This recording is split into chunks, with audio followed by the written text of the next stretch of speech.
আজকের ভিডিওতে আমরা আলোচনা করব বিশ্বের অন্যতম পরিচিত ফাইটার জেট MIRAG-2000। এই যুদ্ধবিমানটি কতটা শক্তিশালী এবং আঞ্চলিক বাস্তবতায় এটি বাংলাদেশের জন্য কী ধরনের সম্ভাব্য হুমকি তৈরি করতে পারে, চলুন সহজভাবে বুঝে নেই। MIRAG-2000 তৈরি করেছে ফ্রান্সের দাসল্ট এভিয়েশন।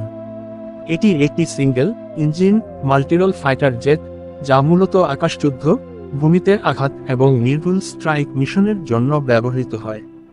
এই জেটের সর্বোচ্চ গতি প্রায় মাচ 2.2, অর্থাৎ শব্দের গতির দ্বিগুণেরও বেশি। এর ডেল্টা উইং ডিজাইন থেকে উচ্চ গতিতে অসাধারণ নিয়ন্ত্রণ ক্ষমতা দেয়, যা ডগফাইটের বড় সুবিধা।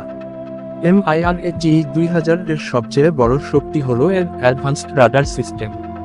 এই রাডার একসাথে একাধিক টার্গেট ট্র্যাক করতে পারে এবং দূরপাল্লার মিসাইল গাইড করতে সক্ষম। এটি বহন করতে পারে air two air missile, precision guided bomb, deep strike weapon. ফলে এটি শুধু আকাশে নয়, ভূমিতেও মারাত্মক কার্যকর। বাস্তব যুদ্ধক্ষেত্রে MIRAG-2000 এর প্রমাণিত রেকর্ড রয়েছে। কার্জিল কনফ্লিক্ট, মিডল ইস্ট এবং বিভিন্ন আন্তর্জাতিক অপারেশনে এই জেট সফলভাবে ব্যবহার হয়েছে।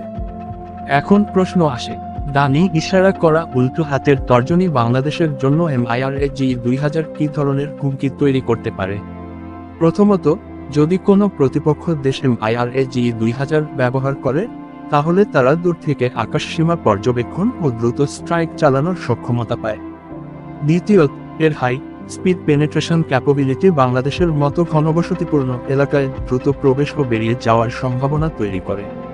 তৃতীয়ত, MIRAG-2000 এর সাথে যদি আধুনিক ইলেকট্রনিক ওয়ারফেয়ার সাপোর্ট যুক্ত থাকে, তাহলে এটি রাডার এড়াতে এবং প্রতিরক্ষা ব্যবস্থাকে বিভ্রান্ত করতে পারে।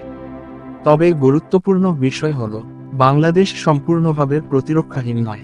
বাংলাদেশ বিমান বাহিনীর রয়েছে আধুনিক radar network, surface to air missile system, fighter interception capability. এই সব মিলিয়ে MIRAG-2000 এর মতো জেটও সহজে কোনো একতরফা সুবিধা নিতে পারে না। আধুনিক যুদ্ধে শুধু বিমান শক্তিশালী হলে জয় আসে না, ইন্টিগ্রেটেড এয়ার ডিফেন্স সিস্টেম সবচেয়ে বড় ভূমিকা রাখে।